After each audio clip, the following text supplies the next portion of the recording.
अस्सलाम वालेकुम। मेरा नाम मोहम्मद अली है और आप देख रहे हैं get your manufacturing success with Mohammad Ali. NX की सीएनसी प्रोग्रामिंग ट्यूटोरियल्स के साथ खुश आमदीद। और आज का हमारा सेकंड लेक्चर है और इसमें हम डिस्कस करेंगे किस तरीके से आपने एक स्टेप या आईजीएस डाटा को जो है वो एनएक्स के ऊपर ओपन करना है और उसको मैन्युफैक्चरिंग के इन्वायरमेंट में ले जाना है। ठीक है, तो हम स्टार्ट करते हैं।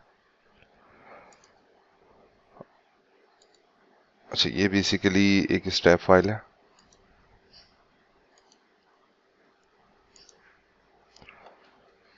अच्छा, जैसे ही आप कोई स्टेप फाइल या आईजीएस फाइल ओपन करेंगे तो बेसिकली बॉडी की फॉर्म में आपके पास आ रही होगी। अगर मल्टीपल बॉडीज होंगी तो यहाँ पर मल्टीपल बॉडीज आपको शो हो रही होंगी। अगर सिंगल कंपोनेंट होगा तो वो सिंगल बॉडी यहाँ पे शो हो रहा होगा। इस वक्त जो है वो ये डायरेक्टली आपको पार्ट मॉडल के एनवायरनमेंट में ले जाएगा।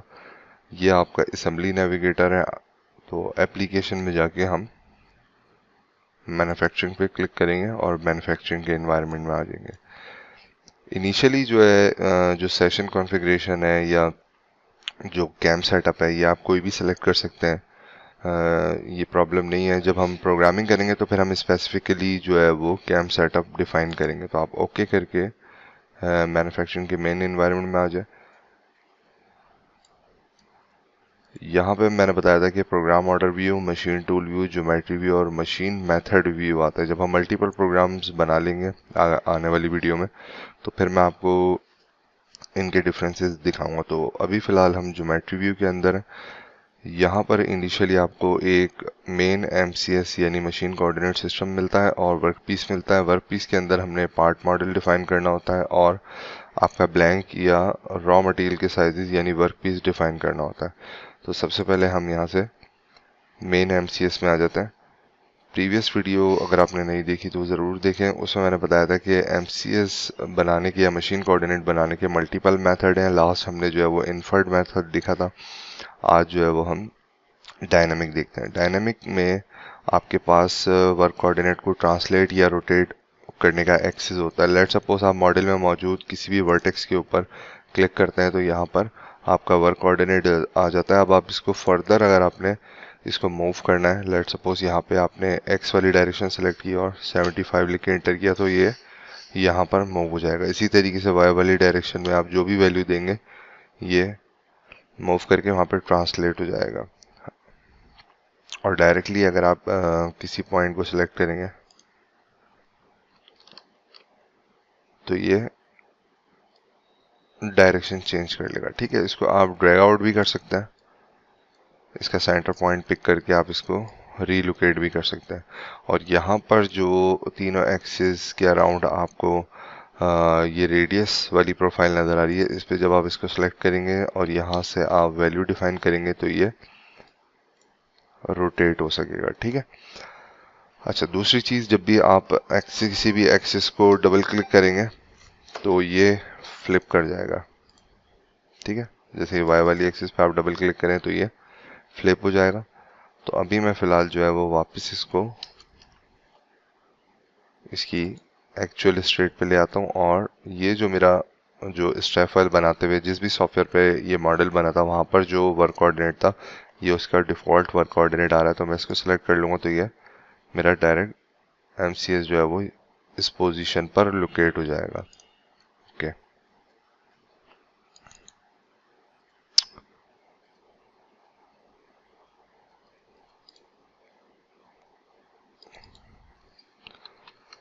इसको मैं अगेन डिफाइन कर देता हूँ। ठीक है, तो ये सेंटर की पोजीशन हमने ले लिया एमसीएस में। वर्क पीस पे डबल क्लिक करके यहाँ पर हमने लास्ट टाइम भी मैंने बताया था कि आपने मॉडल और ब्लैंक लेना है या चेक ज्योमेट्री के अंदर आपने क्लैंपिंग मेथड ऐड करना है। तो यहाँ पर इस वक्त सिर्फ हमारे पास पार्ट मॉडल है, इसको सेलेक्ट कर लेते हैं और वर्क पीस जो है वो हम बाउंडिंग ब्लॉक वाले मेथड से ले लेते हैं। ठीक है, बाउंडिंग ब्लॉक वाले मेथड से ये आपके जो भी पार्ट का वॉल्यूम होगा उसको कवर कर लेगा। यहाँ पर उसकी टोटल डायमेंशन आ रही होगी। फर्दर अगर आपने कोई भी एडिशन करनी है तो वो आप यहाँ से कर सकते हैं। ठीक है,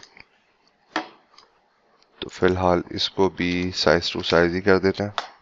ओके,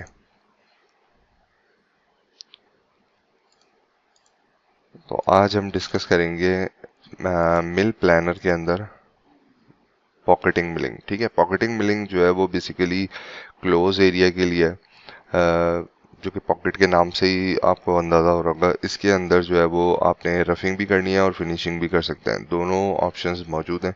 तो आज जो है वो हम सिर्फ रफिंग की स्ट्रेटजी डिस्कस करेंगे। तो आपने पॉकेट मिल सेलेक्ट करना है, प्रोग्राम में आपने जाके इसको एनसी की जगह प्रोग्राम कर देना है और ज्योमेट्री के अंदर आपने वर्क पीस ऐड करना है, ताकि जब आप प्रोग्रामिंग की विंडो में जाएं तो वर्क पीस के अंदर जो भी पार्ट मॉडल और ब्लैंक है वो इसको ऑटोमेटिकली पिक कर ले। ठीक है, मेथड हमारा है रफिंग। ओके,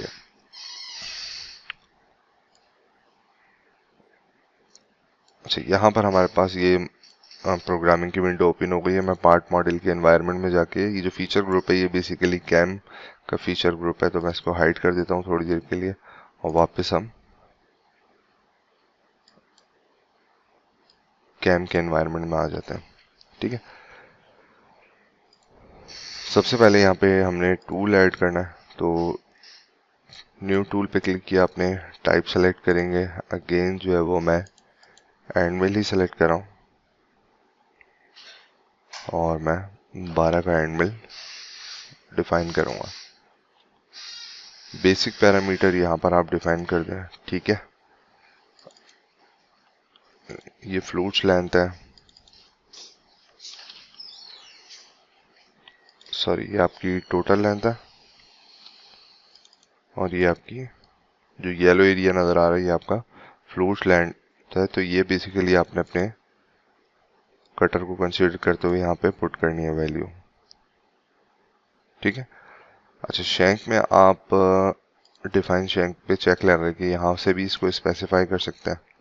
ठीक है, या होल्डर में जाके आप लाइब्रेरी पे क्लिक करेंगे, रिट्रीव होल्डर फ्रॉम लाइब्रेरी पे क्लिक करेंगे और मिल के ऑप्शन पे क्लिक करके ओके कर देंगे। तो यहाँ पर ऑलरेडी इसके पास काफ़ी सारी लाइब्रेरीज है। तो मैं अच्छा शैंक ऐड करने के बाद जो है वो टूल में शैंक ऐड करने के बाद अब उसमें यहाँ से जो है वो होल्डर सेलेक्ट कर सकते हैं, और अगर आपका जो है वो कटर स्ट्रेट है तो आप यहाँ से डिफाइन शैंक पे जो चेक लगा हुआ था ये हटा दीजिए। ओके,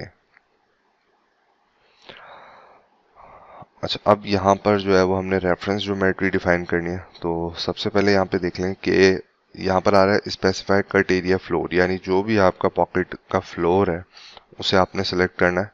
ठीक है, तो ये जो है वो हमारे पॉकेट का फ्लोर आ गया।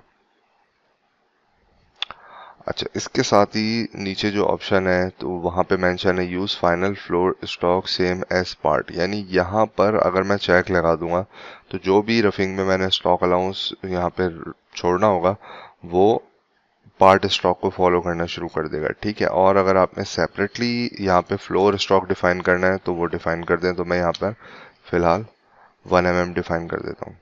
ठीक है, अच्छा इसके बाद जो है स्पेसिफाई वॉल ज्योमेट्री है, यानी ये करेगा ही क्या कि बाय डिफ़ॉल्ट जो है वो ऑटोमेटिक वॉल पे चेक लगा हुआ होगा। तो यहाँ से क्लिक करेंगे तो ये आपको शो करवा देगा कि इसने जो भी फ्लोर आपने डिफाइन किया उससे रिलेटेड वॉल्स जो थी वो इसने ऑटोमेटिकली डिटेक्ट कर लिए हैं। अगर आप यहाँ से ऑटोमेटिक वॉल नहीं सेलेक्ट करना चाह रहे तो आप इस पे से चेक हटा के इसको सेपरेटली भी सिलेक्ट कर सकते हैं। ठीक है, तो फिलहाल यहाँ पर हम ऑटोमेटिक वॉल पे चेक लगा देते हैं और ये हमें यहाँ से वॉल नज़र आ रही है। अच्छा, इसी वॉल पे भी आपको एक ऑप्शन मिलेगा use wall stock same as part, यानी अगर आपने यहाँ पे चेक लगा दिया तो जो भी आप पार्ट के अंदर स्टॉक डिफाइन करेंगे स्टॉक अलाउंस वो यहाँ पे इसको रीड कर लेगा। अदरवाइज जो है वो आप यहाँ पर इसको स्पेसिफिकली या सेपरेटली डिफाइन कर सकते हैं, यानी फ्लोर से जो है वो डिफ्रेंशिएट कर सकते हैं।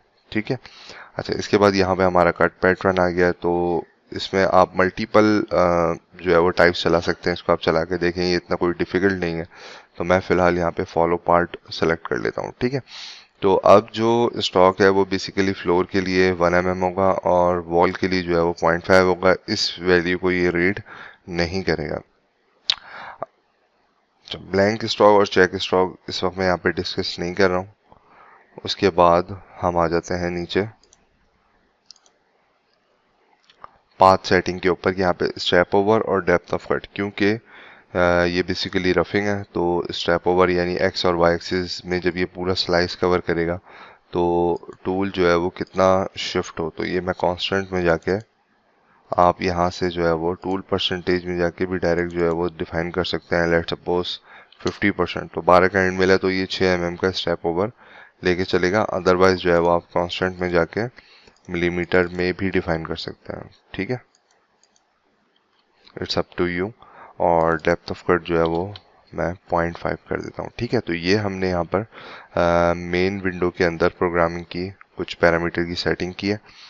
अच्छा, उसके बाद ज्योमेट्री में आएंगे। ज्योमेट्री में ऑलरेडी हमारा वर्क पीस ऐड है, जहाँ पे ये हमारा पार्ट है, और पार्ट के एनवायरनमेंट में जाके मैं वर्क पीस को अनहाइड कर देता हूँ। यहाँ पे दोबारा हम पार्ट के एनवायरनमेंट में आ जाएंगे, मैन्युफैक्चरिंग के एनवायरनमेंट में आ जाएंगे, तो यहाँ पर ही आपको ब्लैंक भी नज़र आ जाएगा, ठीक है। अच्छा, फीड एंड स्पीड में आने के बाद प्रीवियस वीडियो अगर आपने नहीं देखी तो ज़रूर देखें, उसमें मैंने बताया था कि जो भी आप कटर यूज़ करें आप उसका फीट पर टूथ यानी FZ की वैल्यू कैटलॉग में से देखें, और यहाँ पर उसकी सरफेस स्पीड दी हुई होगी। तो इन दोनों को जब आप यहाँ पे पुट करेंगे और यहाँ पे कैलकुलेट करेंगे तो ये आपको ये आपको ऑटो कैलकुलेट करके यहाँ पर बता देगा, ठीक है। मिसाल के तौर पर आप कर देते हैं स्पेंडल स्पीड 1500, तो 1500 के साथ जो है वो सरफेस स्पीड अगर लेट्स सपोज 100 है और 0.1 या 0.2 जो है वो आपकी फीट पर टू दी हुई है, ये आप कैटलॉग में से देखेंगे तो ये ओके, ये इस वक्त यहाँ पे फाइंड नहीं कर रहा, तो मैं यहाँ से इसको कैलकुलेट कर लेता हूँ, ठीक है। तो यहाँ से आप कैलकुलेट करेंगे तो ये इसने इस RPM और इस पैरामीटर के अकॉर्डिंग यहाँ से आपकी फीड सेलेक्ट कर लिया। अच्छा, रैपिड फीड, इंगेज फीड, ये आने वाली वीडियो में मैं इसको एक सेपरेट लेक्चर में डिटेल कवर करूँगा। अच्छा, इसके बाद हमने यहाँ पे नॉन कटिंग मूव्स में आना है और इंगेज में आना है, यानी जब टूल जो है वो स्टार्टिंग में स्टार्ट ले रहा होगा और अपने मटेरियल के साथ इंगेज होगा, यहाँ पर नॉन कटिंग मूव्स यानी वो तमाम मूवमेंट जिसमें कटर जो है वो एक जगह से दूसरी जगह मूव हो रहा था या स्टार्ट पॉइंट के अंदर जो है वो अपनी होम पोजीशन से वर्क पीस की तरफ आ रहा होगा, या एंड में जो है वो मशीनिंग कंप्लीट करने के बाद वर्क पीस से होम पोजीशन की तरफ जाएगा, वो सारे पैरामीटर आप नॉन कटिंग मूव्स के अंदर डिफाइन करते हैं। तो आज जो है वो हम इंगेज को डिस्कस करेंगे। इंगेज पे जब आप क्लिक करेंगे तो यानी स्टार्ट होने से पहले किस तरीके से इंगेज होगा आपका टूल, उसकी स्ट्रेटजी यहाँ पे दी हुई है। ओपन एरिया, क्लोज एरिया, तो दो सेपरेट जो है वो यहाँ पे स्ट्रेटजीज है। ओपन एरिया जो है वो बेसिकली कोर टाइप के पार्ट जो होते हैं जिनमें सराउंडिंग जो है वो ओपन होती है, और क्लोज एरिया जो है वो इस तरह की कैविटी टाइप के पार्ट होते हैं जिसमें यहाँ पर जो मेन जहाँ पर हमारी मशीनिंग होनी है वो क्लोज है, बाहर से कटर अंदर आने की जो है वो जगह नहीं है। तो वो यहाँ पर जो भी आप क्लोज एरिया के अंदर स्ट्रेटजी डिफाइन करेंगे ये टूल इंगेज होते हुए इस स्ट्रेटजी को फॉलो करेगा, ठीक है। नॉर्मली क्लोज एरिया के लिए रिकमेंडेड ये होता है कि आप किसी पर्टिकुलर पोजीशन पर पहले ड्रिल कर लें और फिर उस पॉइंट को डिफाइन कर दें, ताकि जब कटर वहाँ पे डेप्थ ऑफ कट ले तो कटर का सेंटर पॉइंट बेसिकली कटिंग के लिए डिज़ाइन नहीं होता। तो जब वो ओपन वहाँ पे क्लियर होगा, मटेरियल ड्रिल आप ऑलरेडी कर चुके होंगे, तो वहाँ पे डेप्थ ऑफ कट लेगा तो कटर की लाइफ जो है वो इम्प्रूव रहेगी, और वहाँ पे डेप्थ ऑफ कट लेने के बाद जो है वो कटर आपका एक्स और वाई की डायरेक्शन में मूव होगा। अदरवाइज अगर ड्रिल करने की जगह नहीं है तो फिर आप हेलिकल कट जो है वो यूज़ करते हैं, ठीक है।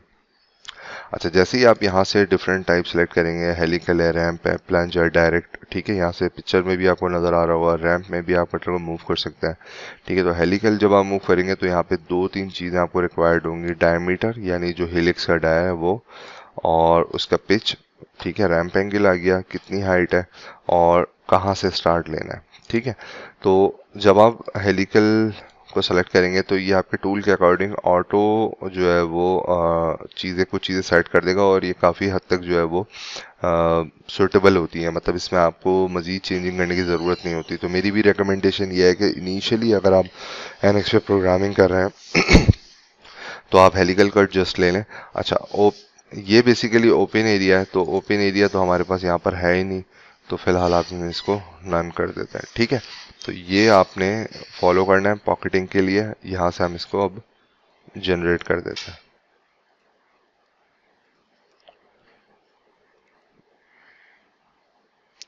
अच्छा, इसमें मैं आपको बता दूं कि बेसिकली ये जो ब्लू लाइंस आपको नज़र आ रही हैं, ये बेसिकली नॉन कटिंग मूव्स है, यानी जब आपका टूल या तो वर्कपीस की तरफ मूव करता हुआ जा रहा होगा या मशीनिंग कंप्लीट करने के बाद वर्टिकली जेड एक्सिस वाली डायरेक्शन में उठेगा, तो ये ब्लू लाइंस जो हैं ये इसको इंडिकेट कर रही होंगी।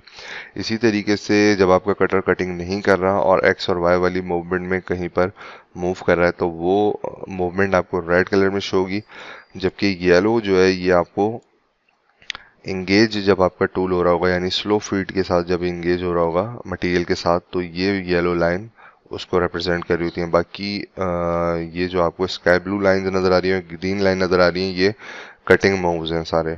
ठीक है, तो वेरीफाई पे क्लिक करते हैं और यहाँ से हम 3D डायनेमिक पे जाके आप रफ सेलेक्ट कर सकते हैं, मीडियम विजुअलाइजेशन ले सकते हैं, या बहुत ज़्यादा अगर आपने फाइन विजुअलाइज करना है तो वो ले सकते हैं। तो फिलहाल मैं मीडियम पे क्लिक कर देता हूँ और यहाँ से आप इसको प्ले करके देख लें। ठीक है,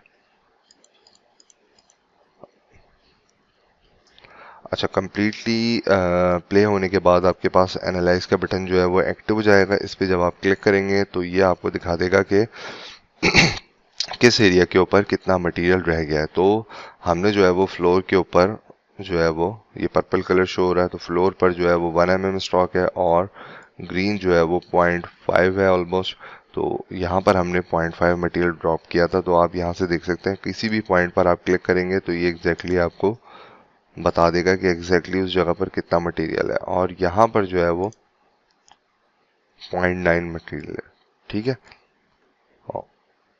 और कलर लेजेंड जो कंट्रोल है इसको आप ब्लेंड भी कर सकते हैं। तो यहाँ पर ये इस तरीके से ब्लेंडेड फॉर्म में आपको नज़र आएगा, और शार्प पे क्लिक करेंगे तो इजीली यहाँ पे वैल्यूज भी दी हुई है और यहाँ पर भी आपको नज़र आ रहा है। यहाँ से आप एनालाइज कर सकते हैं कि रफिंग के बाद या किसी भी पर्टिकुलर ऑपरेशन को रन करने के बाद टारगेटेड सरफेस या प्रोफाइल के ऊपर कितना स्टॉक बचा हुआ है। ठीक है, ओके।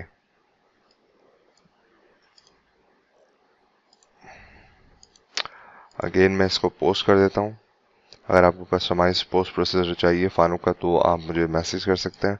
पोस्ट प्रोसेसर पे क्लिक करने के बाद ये डिफ़ॉल्ट यहाँ पे 3 एक्सिस का है। यहाँ से हम इसको लोकेट कर देंगे। यहाँ से आप पोस्ट प्रोसेसर सेलेक्ट कर सकते हैं and just click on okay.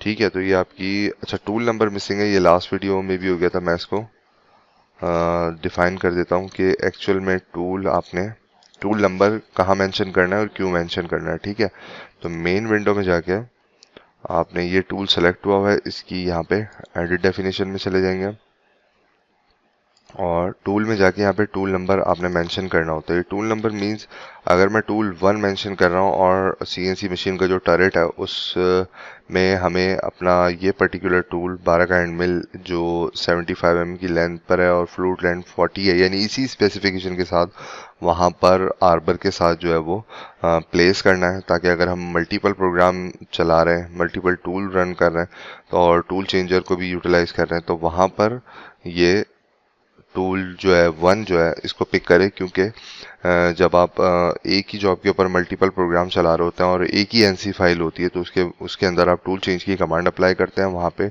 यहाँ पे आप टूल नंबर मेंशन करेंगे और रजिस्टर्ड नंबर जो है वो बेसिकली ऑफसेट वैल्यू है, जो आप सीएनसी में जाके मल्टीपल टूल जब चलाते हैं तो G54 में जेड की वैल्यू नहीं डालते। आप ऑफसेट में जाके जो आपको लिस्ट दी हुई होती है वहाँ पर आप सीक्वेंस के अकॉर्डिंग, लेट सपोज जहाँ पर टूल चेंजर के अंदर अगर पहली पोजीशन पर ये 12 का एंड मिल लगा हुआ है, तो इसकी ऑफसेट वैल्यू यानी इसकी जेड का टॉप टच लेने के बाद आप ऑफसेट में जाके जो है वो उसकी जेड की वैल्यू प्लेस करेंगे। ठीक है, तो यहाँ पर मैं इसको ओके कर देता हूँ और अब हम इसको पोस्ट कर लेते हैं। ठीक है,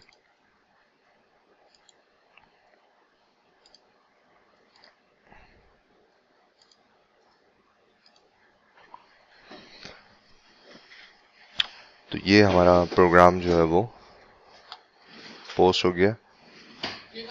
एनसी फाइल जो है वो बन गई है। ये देखिए, ये H1 की वैल्यू आई है जो इसने रजिस्टर्ड में से पिक किया, और यहाँ पे ये टूल चेंज किया, आपकी कमांड आ गई है। तो इस वीडियो को यहीं तक रखते हैं। नेक्स्ट वीडियो में इंशाल्लाह मुलाकात होगी आपसे। अपना बहुत ज़्यादा ख्याल रखिए और कनेक्ट रहिए मेरे साथ। अस्सलाम वालेकुम।